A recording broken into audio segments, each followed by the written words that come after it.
Salam sejahtera para pembelajar yang budiman. Kita masuk pada pembahasan kedua dari kuliah Kimia Fisika. Kita akan membahas topik hukum termodinamika dan pada video kali ini kita akan memfokuskan kepada pembahasan subtopik energi dalam dan hukum pertama termodinamika. Materi ini dibawakan oleh saya, Habibur Rahman, dosen di Departemen Teknik Kimia, Fakultas Teknik Universitas Indonesia.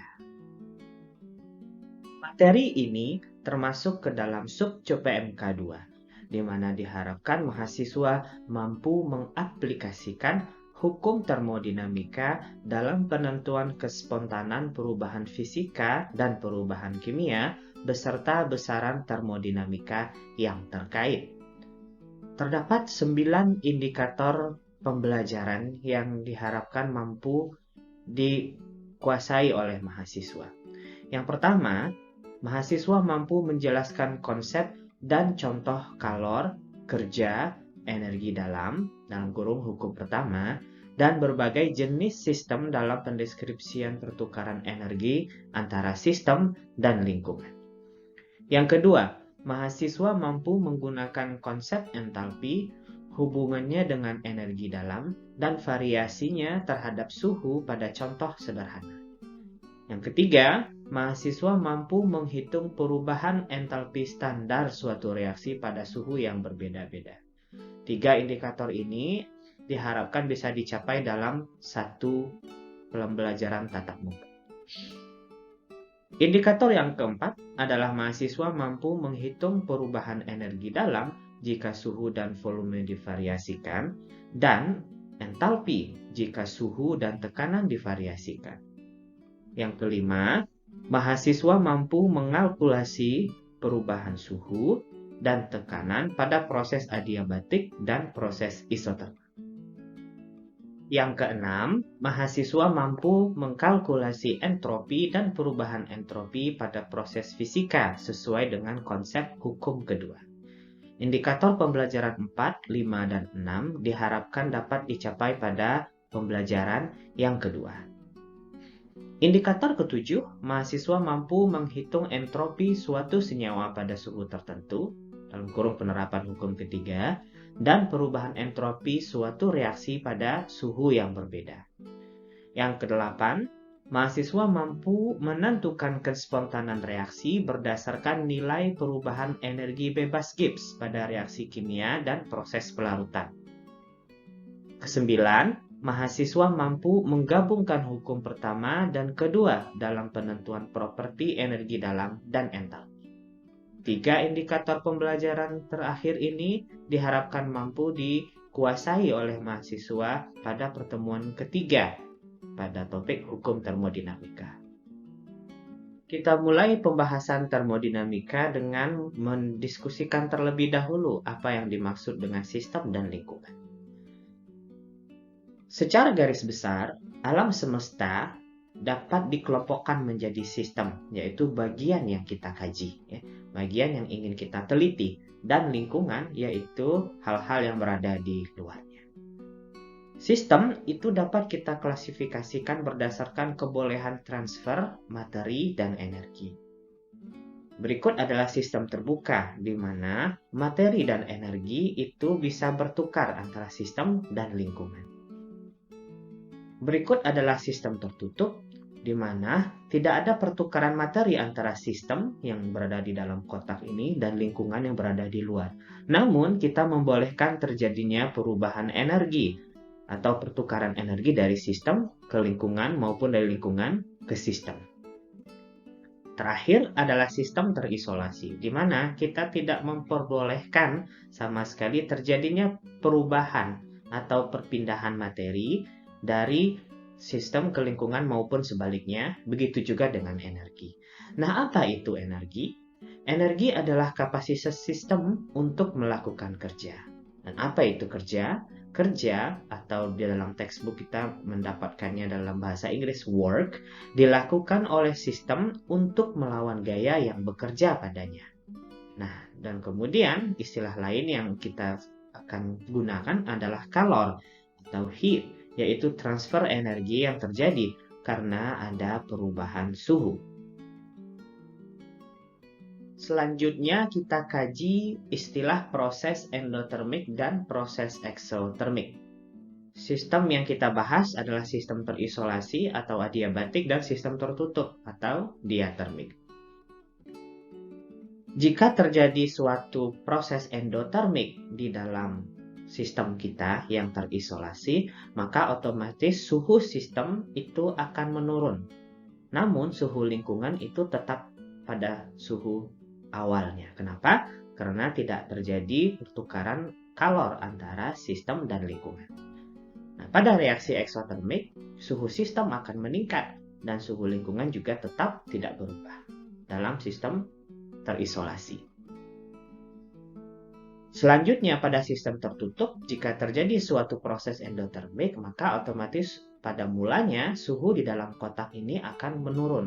Namun karena kalor itu dibiarkan untuk berpindah dari luar ke dalam, dari lingkungan ke sistem, maka otomatis suhu pada kotak ini akan dijaga secara konstan. Jadi secara total kita tidak akan melihat perubahan suhu di dalam kotak ini.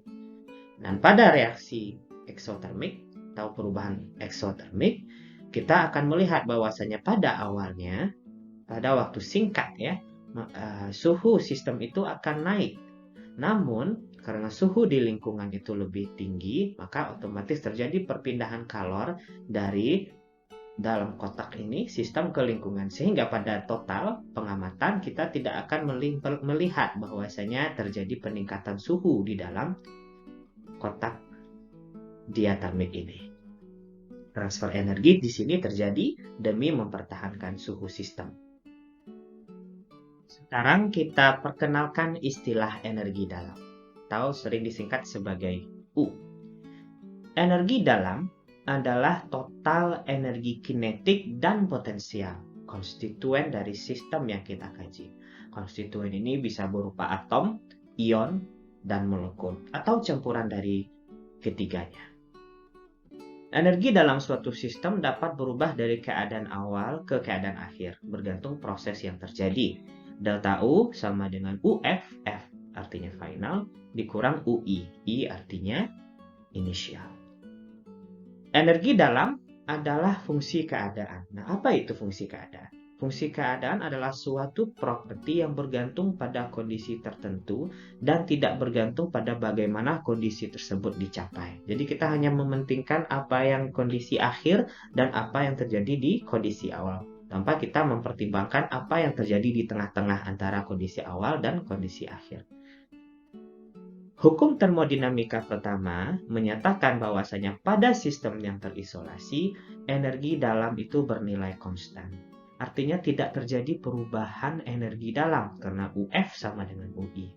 Delta U sama dengan 0 dan energi dalam itu merupakan penjumlahan dari kalor dan kerja. Namun pada sistem yang tertutup, U bisa tidak konstan. Artinya delta U ini bisa nilainya tidak sama dengan 0. Kita contohkan dan kita ilustrasikan pada gambar. Kita memiliki sistem kotak biru dan lingkungan, ya, selain dari sistem yang di sini dilambangkan sebagai suatu oval. Ya. Jika terjadi pemasukan kerja dan juga pemasukan kalor di dalam suatu sistem kita, maka otomatis delta U akan meningkat. Jika sistem melakukan kerja dan atau kalor keluar dari sistem, maka delta U akan bernilai negatif. Nah, sekarang kita bahas bagaimana menghitung perubahan energi dalam pada pemanasan sistem tertutup. Pada sistem bervolume konstan, pemanasan sistem akan meningkatkan energi dalam. Berikut ilustrasi gambarnya. Kita memiliki sistem tertutup, volumenya konstan. Tidak ada piston ya. Terus kemudian kita panaskan yang ditandai dengan 3 panah berwarna merah dari arah bawah. Karena volume konstan, maka otomatis kerja tidak dilakukan. Dan kemudian perubahan energi dalam semata-mata bersumber dari kalor pada volume yang tetap. Persamaan diferensial menyatakan bahwasanya du sama dengan dou dot T pada volume konstan dikalikan dengan dt. Nah, dou dot T pada volume konstan ini disebut sebagai CV atau kapasitas panas pada volume tetap. Jika kita integralkan kedua belah ruas, yang sebelah kiri dari U1 menuju U2 dan sebelah kanan dari T1 menuju T2, maka otomatis kita akan mendapatkan U2 dikurang U1 sama dengan CV dikali T2 dikurang T1. Ini bisa kita lakukan kalau seandainya CV itu tidak bergantung suhu. Kita bisa keluarkan dari tanda integral.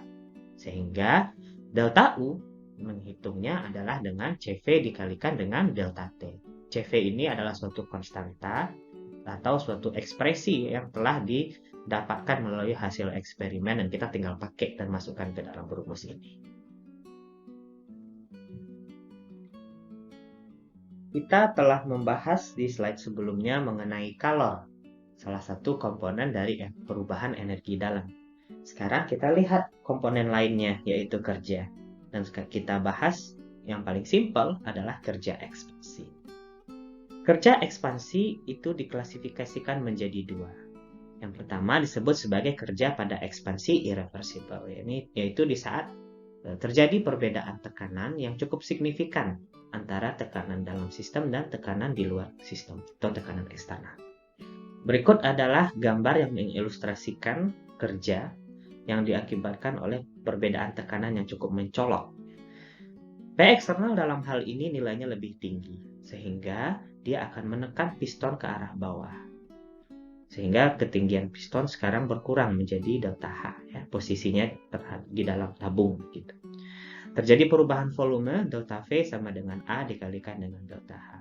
Kerja yang dilakukan kepada sistem, ya, itu dapat kita hitung dengan rumus minus P eksternal dikali integral VI VF dV.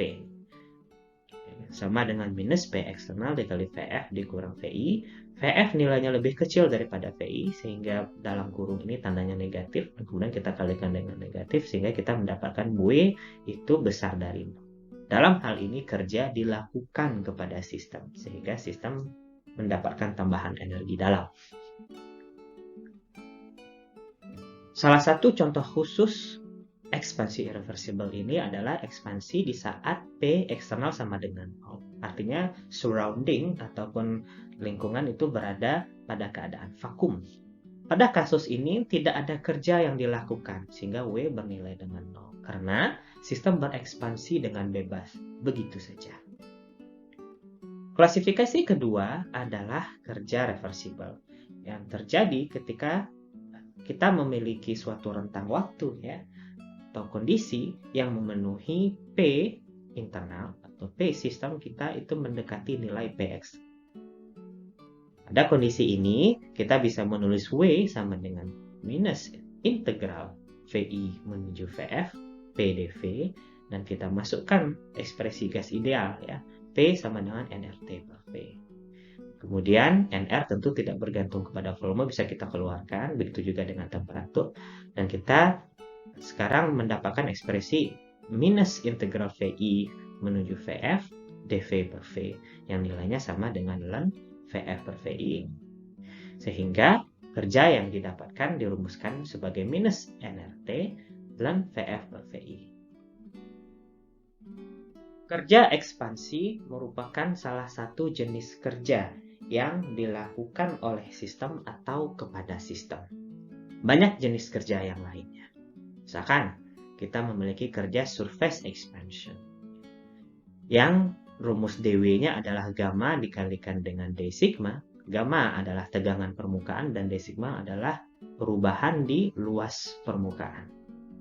Jadi, nah yang kedua kita membahas mengenai extension misal, di mana dalam hal ini terjadi perubahan panjang dan rumus dW-nya adalah FdL, di mana F adalah tension. Dan yang terakhir, contoh dari kerja itu kerja elektrika yang bisa terjadi pada saat konstan potensial, jadi elektrik potensialnya tetap, tetapi terjadi perbedaan muatan, atau bisa juga terjadi dengan konstan Q. Jadi muatannya sama, namun perbedaan potensialnya yang ada. Para pembelajar yang budiman, di video kali ini kita telah membahas mengenai pengertian sistem, lingkungan, 3 jenis sistem, sistem terbuka, tertutup, dan terisolasi. Kita juga telah membahas mengenai definisi proses endotermik dan eksotermik dan bagaimana suhu berubah seiring dengan proses ini terjadi pada berbagai sistem. Kita telah membahas mengenai pengertian energi dalam dan hukum pertama termodinamika. Kita bahas bagaimana menghitung kalor pada volume. Dan juga kita bahas berbagai jenis kerja. Kerja ekspansi, kerja yang melibatkan perubahan luas permukaan, perubahan panjang, perubahan potensial, maupun perubahan muatan. Mari sekarang kita mengerjakan kuis berikut untuk menguji pemahaman.